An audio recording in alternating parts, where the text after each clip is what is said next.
नमस्कार दोस्तों, स्वागत है आपका ग्रेनो न्यूज में स्वास्थ्य संबंधी इस विशेष कार्यक्रम में। आज हम बात करेंगे डायबिटीज़ के बारे में, क्योंकि आज है 14 नवंबर, वर्ल्ड डायबिटीज़ डे। डायबिटीज़ है क्या, और ख़ास करके अभी हमारे साथ डॉक्टर दिनेश त्यागी हैं। आप सीनियर फिजिशियन हैं, साथ ही साथ डायरेक्टर हैं internal medicine Fortis hospital greater Noida. अच्छा खासा आपको अनुभव है मेडिसिन विभाग में। तो जैसा मैं कह रहा था कि डायबिटीज़ है क्या, और ख़ास करके आपने जो वर्ल्ड डायबिटीज़ डे है उसके पूर्व संध्या पे आपने फरमाया कि युवाओं में ये काफ़ी जो है उसके गिरफ्त में आ रहे हैं। तो शुरुआत डॉक्टर त्यागी आपका इसी से करेंगे कार्यक्रम का, कि क्या कारण है कि यूथ जो है डायबिटीज़ के चपेट में आ रहा है। क्या ये कोरोना के बाद ऐसी स्थिति बनी है या कुछ और वजह है, लाइफस्टाइल, खान पान? रोहित जी, देखिए, बेसिकली डायबिटीज़ पहले तुम समझें कि है क्या। जब हमारे शरीर में शुगर की मात्रा एक नियत मात्रा से ज़्यादा हो जाती है तो उसको हम डायबिटीज़ मेलाइटिस कहते हैं। उसको लेके भी लोगों में भ्रांति रहती है। कुछ लोग कहते हैं साहब मुझे ब्लड वाला शुगर है कि यूरिन वाला शुगर है। अच्छा। तो जब हम डायबिटीज़ मेलाइटिस की बात करते हैं तो हमारा तात्पर्य, हमारा मतलब होता है कि हमारे ब्लड के अंदर शुगर की मात्रा जो डिसाइडेड अमाउंट है उससे ज़्यादा हो गई है। ये बिल्कुल सही बात है कि आज की तारीख में सबसे बड़ा चिंता का विषय ये है कि डायबिटीज़ एक पेंडेमिक का रूप धारण करने लगा है, यानी कि ग्लोबल समस्या है। और हमारे देश में पिछले कई दशकों में इसके केसेस बहुत तेज़ी से बढ़ने लगे हैं। और ख़ास तौर पे अभी हम देख रहे हैं कि युवाओं में ये बीमारी को बहुत तेज़ी से पैर पसार रही है, जो अपने आप में बहुत चिंता का विषय है। असल में डायबिटीज़ दो तरीके का होता है। तो इंसुलिन डिपेंडेंट डायबिटीज़ होता है जो छोटे बच्चों में मिलता है जी, लेकिन उसकी तादाद बहुत ज़्यादा नहीं होती है। जो मेन तादाद होती है वो होती है non insulin dependent diabetes mellitus या मैच्योरिटी ऑनसेट डायबिटीज़ मेलाइटिस की, जिसमें पहले ये देखा जाता था कि ये बीमारी अमूमन बुजुर्ग लोगों में या 45 साल के बाद 50 साल के बाद देखने को मिला करती थी। अब एक बहुत बड़ी तादाद ऐसी है जो टीनेजर्स हैं, एडोलसेंट्स हैं, जो बहुत यंग हैं, उनमें भी शुगर का इंसिडेंस बहुत तेज़ी से बढ़ने लगा है। ये अपने आप में बहुत चिंता का विषय है।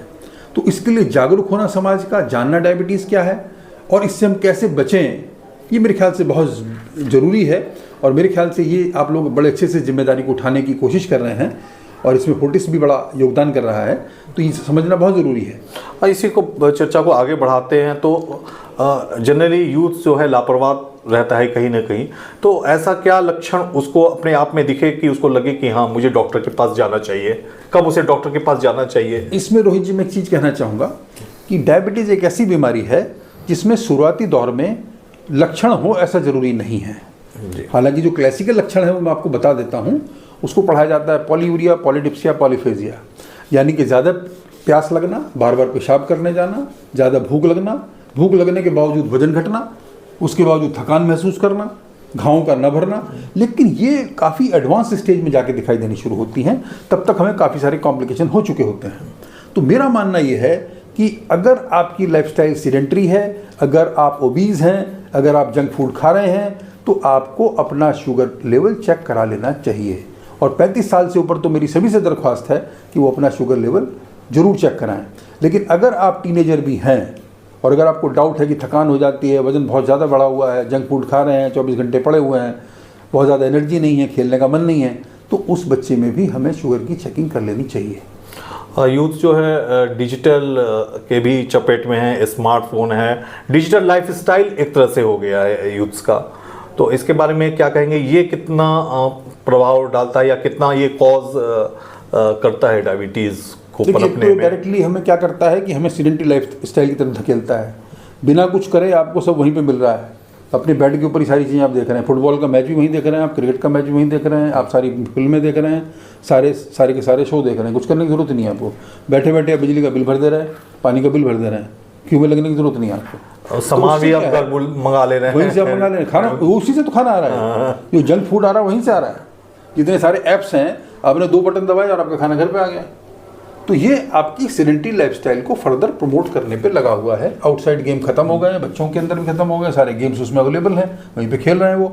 तो एक तो इस तरीके से हमें ये धकेल रहा है डायबिटीज़ की तरफ, क्योंकि हम बिल्कुल ही आलसी हो गए हैं, बिल्कुल हम बेड रिडन हो गए हैं। पहली चीज़। दूसरी चीज़, उसके अंदर बहुत सारे ऐसे कंटेंट भी हैं जो आपको मेंटल स्ट्रेस देते हैं। एग्जैक्टली। तो वहाँ से भी आप स्ट्रेस इनकलकेट करके अपने डायबिटीज़ के लेवल को बढ़ाने पर लगे हुए हैं।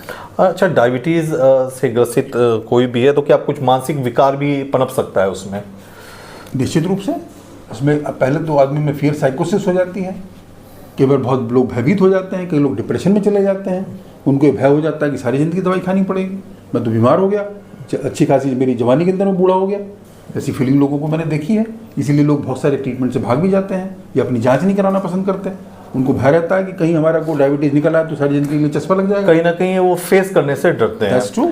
तो अब हम आते हैं इसके प्रिवेंशन पे, तो बात की जाए क्या प्रिवेंटिव मेजर्स हम ले सकते हैं?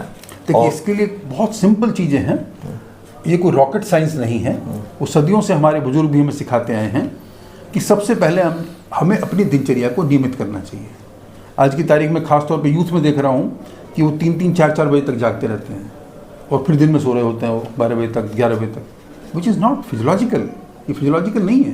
ये हमारी जो सर्केडियन रिदम है, हमारी शरीर की जो जैविक घड़ी है, उसको हम अपसेट कर रहे हैं। तो हमें अपनी दिनचर्या को नियमित करना चाहिए। टाइम से सोएं, टाइम से खाएं, टाइम से उठें और फिर खान पान को हम अपने को रेगुलेट करें। जो हम इजी वे आउट ढूंढ बैठे हैं, जैसे आपने कहा कि डिजिटल लाइफ से क्या नुकसान हो रहा है, उससे सबसे बड़ा नुकसान यही हो रहा है कि हमारे पास दुनिया भर के ऐप्स हैं, हमें कुछ करने की ज़रूरत ही नहीं है, बटन दबाओ खाना आ जाता है।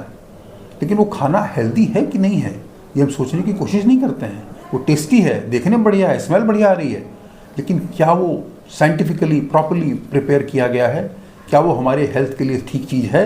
इस पर हम कभी सेकंड थॉट नहीं देते हैं। मेरे ख्याल से ये this is the need of the hour that we should give due attention to this also, कि हम जो खाना खाते हैं वो कितना साइंटिफिक है, कितना प्रॉपर है। असल में हमारा जो खाना होना चाहिए वो फ्रेश होना चाहिए, बैलेंस होना चाहिए, उसके अंदर बराबर मात्रा में कार्बोहाइड्रेट, फैट है, प्रोटीन है, विटामिन्स हैं, मिनरल्स हैं, उन सबका सही से समावेश होना चाहिए। कुल मिला के जो थाली हमारी होनी चाहिए वो सब थोड़ा थोड़ा हमें होना चाहिए। और जैसा कि सरकार भी कोशिश कर रही है कि हम जैसे मिलेट्स को प्रमोट करने की कोशिश हो रही है, तो ऐसी चीज़ें अगर आप अपने खाने में डालेंगे तो हमारा शुगर वैसे ही नहीं होगा। इसी संबंधित और चीज़ें हैं, कुछ नशे की चीज़ें होती हैं, खास करके स्मोकिंग वगैरह, वो कितना खतरनाक है और डायबिटीज़ अन्य बीमारियों को भी पैदा करता है, वो क्या है? देखिए, बिल्कुल डायबिटीज़ तो मदर ऑफ ऑल डिसीजेज है बेसिकली। तो जैसे आजकल बच्चों में बड़ा पॉपुलर है energy drinks, they will make you prone to get diabetes. Smoking का कोई फ़ायदा ही नहीं है। अगर स्मोकिंग आपके साथ जुड़ के डायबिटीज़ के साथ में, it is a dreaded combination, it will create any kind of complications, specially diabetic foot है या हार्ट प्रॉब्लम्स हैं या ब्रेन की प्रॉब्लम्स हैं, बहुत सारी हो जाएंगी। तो ये हमेशा हमें डायबिटीज़ के लिए प्रोन करती हैं, और अगर डायबिटीज़ साथ में है तो उसके कॉम्प्लिकेशंस को बहुत ज़्यादा तेज़ी से बढ़ा देती हैं। तो हमें इन सब चीज़ों से बचना है। और दूसरी चीज़ जो मैं कहना चाहूँगा वो ये है कि हमें अपनी लाइफस्टाइल में एक्सरसाइज को इनकलकेट करना चाहिए, जो हमारी दिनचर्या से चली गई है। उसी से बहुत कुछ नियंत्रित हो जाएगा एक हद तक। बिल्कुल सही बात है। बात करते हैं कुछ मिथ्स की, तो इसमें मिथ्स क्या है और कुछ रिसर्च भी इस पे चल रहे हैं, न्यू टेक्नोलॉजी कुछ आ रही है इसको कंट्रोल करने के लिए। दोनों हालांकि अलग अलग क्वेश्चन है, तो बारी बारी से मिथ तो यही है कि जो डायबिटीज़ है इसको हम ठीक नहीं कर सकते हैं, या इसके साथ हम अपनी ज़िंदगी सही तरीके से नहीं गुजार सकते हैं। मतलब लोगों ने इसको एक सोशल स्टिग्मा के रूप में लेना शुरू कर दिया। It is become a social stigma nowadays. अगर किसी को डायबिटीज़ बता दिया तो जंप करता है कि मेरे को डायबिटीज़ कैसे हो गया, मेरे ताऊजी को नहीं, मेरे पिताजी को नहीं, मेरे को कहाँ से हो गया। But they don't try to analyse कि भाई उनकी लाइफस्टाइल क्या है और उनके फादर की लाइफस्टाइल क्या थी। तो मेरा कहने का मतलब ये है कि इससे फोबिया रखने की ज़रूरत नहीं है। और अगर डायबिटीज़ आपको है तो ऐसा नहीं है कि आप नॉर्मल लाइफ लीड नहीं कर सकते हैं। ऐसा नहीं है कि हर केस में ही डायबिटीज़ की कोई रिवर्सल पॉसिबल नहीं है। अगर आपको इनिशियल स्टेज में डायबिटीज़ है और अगर आपको बैड हैबिट्स की वजह से डायबिटीज़ हुआ है या कुछ दवाइयों की वजह से हुआ है, या जैसे कई बार कुछ माताओं बहनों को डायबिटीज़ प्रेगनेंसी के दौरान हो जाता है, तो वो डायबिटीज़ रिवर्सिबल है, प्रोवाइडेड कि हम उसके बाद में अपनी लाइफस्टाइल को स्मूथ और प्रॉपर रखें। राइट फ्रॉम दी मीन्स उठने का टाइम, सोने का टाइम, खाने की जो अपनी हैबिट्स हैं, एक्सरसाइज, स्ट्रेस से दूर रखना अपने आप को, बहुत सारी अनाप शनाप चीज़ें ना खाना, बहुत सारी जो हार्मफुल मेडिसिन हैं उनसे बचा के रखना अपने आप को। इन सब चीज़ों को अगर हम लेके चलेंगे तो हमारा डायबिटीज़ कई केसेस में रिवर्सिबल भी होता है। और अगर रिवर्सिबल नहीं भी है तो हम कुछ चीज़ों को करके उसकी कम से कम दवाइयों की सहायता से अपनी नॉर्मल ज़िंदगी जी सकते हैं, पूरी एनर्जी के साथ जी सकते हैं और बिल्कुल अच्छे तरीके से अपना जीवन यापन कर सकते हैं। और कुछ रिसर्च में कुछ नया इसमें चल रहा है? बहुत सारी चीज़ें चल रही हैं उसमें। आजकल हमारे पास ऐसी टेक्नोलॉजी है जिससे हम अगर चमड़ी के ऊपर सेंसर लगा देते हैं तो उससे हमें शुगर का लगातार अंदाज़ा लगता रहता है, शुगर कितना है। बहुत सारे हमारे पास इंसुलिन पंप्स होते हैं जिनको अगर हम इंजेक्ट कर देते हैं तो एक बार लगाने से इंसुलिन उससे जाता रहता है। बहुत सारी दवाइयों पर रिसर्च चल रही है जो हमारी केवल डायबिटीज़ में ही हेल्प नहीं करती हैं, वो दूसरी बीमारियों में भी हमारी हेल्प करती हैं। अभी जैसे कुछ दिनों पहले हमारे पास SGLT2 इनहिबिटर्स मेडिसिन आई हैं, वो जितनी ज़्यादा डायबिटिक मीन्स एंडोक्राइनोलॉजिस्ट से लिखी जाती है उससे ज़्यादा वो हार्ट स्पेशलिस्ट लिखते हैं उस दवाई को। उसकी वजह यह है कि ये दवाई जो है हार्ट के लिए बहुत यूज़फुल है। तो कहने का मतलब ये है कि इसमें लगातार प्रगति हो रही है, पर सबसे इम्पॉर्टेंट वही चीज़ है, मैं कहूँगा कि हमें बेसिक्स पे अपने ध्यान रखना चाहिए। अगर हम बेसिक्स पे ध्यान नहीं रखेंगे तो हमें फिर बहुत सारी बीमारी होना लाजमी है। बात की जाए फोर्टिस हॉस्पिटल ग्रेटर नोएडा की, तो यहाँ पे डायबिटीज़ पेशेंट के लिए उनके ट्रीटमेंट, उनको जागरूक करने के लिए कुछ अलग आपने इंतजाम किए हैं? देखिए रोहित जी, पहली तो यही चीज़ है कि हम लोग आमने सामने बैठे हैं तो ये हम जागृत करने के लिए ही लोगों से रूबरू हो रहे हैं। पहला स्टेप तो यही है और हम समय समय पर इस तरीके के प्रोग्राम बहुत फ्रिक्वेंटली करते रहते हैं फोर्टिस हॉस्पिटल की तरफ से। और हमारे पास बहुत अच्छी चिकित्सक की टीम है जो इसके मामले में अपने फील्ड में माहिर हैं, who have got a good experience. They are treating patients for quite long time and they know all the aspect of diabetes. उसके अलावा हमारे पास बहुत अच्छी काउंसलिंग टीम है जो डायबिटीज़ को लेकर के पेशेंट को काउंसिल करती है। और हमारा एम्फेसिस केवल उसकी दवाई देने तक ही सीमित नहीं है, हम उसके प्रिवेंशन पर भी एम्फेसिस देते हैं। इसके लिए हमारे पास डाइटिशियन की टीम भी है, हमारे पास फिजियोथेरेपिस्ट की टीम भी है जो डिफरेंट एक्सरसाइजेस समझाती है, हम क्या क्या करें, क्या क्या ना करें, किस तरीके से करें, क्या खाएं क्या ना खाएं, और ज़िंदगी को कैसा हम बढ़िया बना के रखें। मतलब हमारा एम ये होता है कि पेशेंट को ये फील ना हो कि भाई उसको डायबिटीज़ हो गया है तो उसकी ज़िंदगी नर्क हो गई है। हम बहुत सारे ऐसी चीज़ें उनको बताते हैं जिसके साथ में वो बहुत ही अच्छी नॉर्मल लाइफ जी सकते हैं, अपने फेस्टिवल सेलिब्रेट कर सकते हैं, पार्टी कर सकते हैं, बट उनको अंडर गाइडेंस उन सब चीज़ों को साइंटिफिकली समझना चाहिए, उससे भागना नहीं चाहिए। सबसे बड़ी समस्या आती है जब आदमी भागना शुरू कर देता है तो जी बिल्कुल, वो छुपाता है। उससे संबंधित और भी चीज़ें कुछ ऐसा भी पढ़ने को मिला कि सेक्सुअल हेल्थ पे भी असर करता है, तो यूथ्स हैं वो छुपाने लगते हैं, फिर वो मानसिक विकार के शिकार हो जाते हैं। तो उनके लिए क्या कहेंगे आप? तो वही कहूँगा, देखिए कि बजाय कि आप बाद में फंस जाएं और इन्फिनिटी कॉम्प्लेक्स लेके घूमें, मर्ज कहीं है इलाज कहीं ढूंढें उस चीज़ का, वो गलत तरीका है। अगर डायबिटीज़ है और डायबिटीज़ को कंट्रोल में रखेंगे तो अपना बहुत वैलिड क्वेश्चन उठाए कि it has got effect on every part of the body including sex, and of course it is one of the thing where patient they don't tell this thing to their doctor. उनको बड़ा hesitation होता है बताने में इस चीज़ को, बड़े शर्माते हैं लोग बाग इस बात को बताने में, और फिर वो कुछ न कुछ अनाप शनाप इलाज शुरू कर देते हैं which is not scientific, which can damage their heart and their blood pressure also. तो उनको सब शुरू से पूरी तरीके से चीज़ों को समझ के चलना चाहिए। कहावत भी है इस तरह की है कि डॉक्टर से कुछ नहीं छुपाना चाहिए। हाँ, दाई से पेट नहीं छुपाना चाहिए।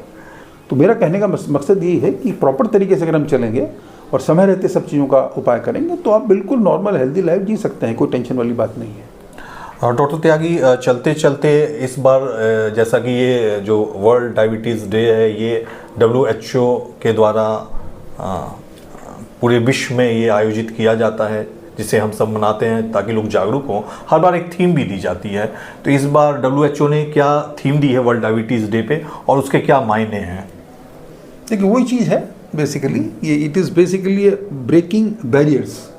जितने बैरियर्स हैं, जो बहुत सारे लोगों में मिथ्स हैं, कन्फ्यूजन है, टेंशन है, बहुत सारी जो उनकी अपनी सोच है, उससे आगे बढ़ के उस बैरियर को तोड़ने के लिए हमें कोशिश करनी चाहिए। शायद वही काम हम अभी बैठ के कर रहे हैं, लोगों को अवेयर करने की कोशिश कर रहे हैं और उस गैप को भरने की कोशिश कर रहे हैं। ब्रिजिंग गैप, जो गैप है जो पेशेंट और डॉक्टर के बीच का गैप है, उसको हमें ब्रिज करना चाहिए और वही कोशिश हमारी तरफ से, और वही इस बार का थीम है WHO का डायबिटीज़ को लेकर के। तो उसका मतलब यही है कि हमें लोगों तक पहुंचना है, उनको सही से सही बात समझानी है और उस गैप को ब्रिज करना है। निश्चित रूप से उसकी ज़रूरत भी है क्योंकि ये एक वैश्विक बीमारी के रूप में स्थापित हो चुकी है। तो चलते चलते लास्ट मेरा प्रश्न कि भारत में इसकी क्या स्थिति है अगर बात की जाए? भारत में स्थिति इसकी बड़ी विषम है और बहुत तेज़ी से पिछले कई सालों में बढ़ा है। हम कहीं ना कहीं कैपिटल ऑफ डायबिटीज़ बनने की तरफ अग्रसर हैं, तो इसलिए बहुत सही वक्त है कि हम अपने लोगों को इसके बारे में जागरूक करें और समय रहते सही उपाय करें जिससे ये बीमारी विकराल रूप धारण न करें। ग्रेनो न्यूज़ में आपने समय दिया, अपना कीमती समय दिया, हमारे व्यूअर्स को आपने जागरूक किया, इसका बहुत बहुत धन्यवाद। तो आप थे doctor Dinesh Tyagi, medical director Fortis hospital greater Noida, internal medicine. और कुल मिला के जो हमारी चर्चा अभी हुई उसमें दो चीज़ खास निकली जहाँ तक मैं समझ पा रहा हूँ कि एक तो लाइफ स्टाइल, दूसरा डाइट। इस दोनों को हम तालमेल अपनी ज़िंदगी के साथ बैठाएं और सही ढंग से हम डाइट लें, लाइफ स्टाइल रखें, तो निश्चित रूप से ये जो वैश्विक महामारी के रूप में स्थापित हो रहा है, और खास करके आपने अभी फरमाया कि भारत में हो रहा है, हम उसको शिकस्त दे सकते हैं इस डायबिटीज़ को। तो आप जो है, जो भी ये चर्चा हुई, जो भी डॉक्टर त्यागी ने सजेस्ट किया, जो भी बातें बताई, उसे आप गौर से सुनिए, एक बार फिर वीडियो चला के देखिए, खास पॉइंट नोट कीजिए और उसको अमल में भी लाइए। स्वस्थ रहिए, खुश रहिए। फिलहाल इस खबर में इतना ही। धन्यवाद।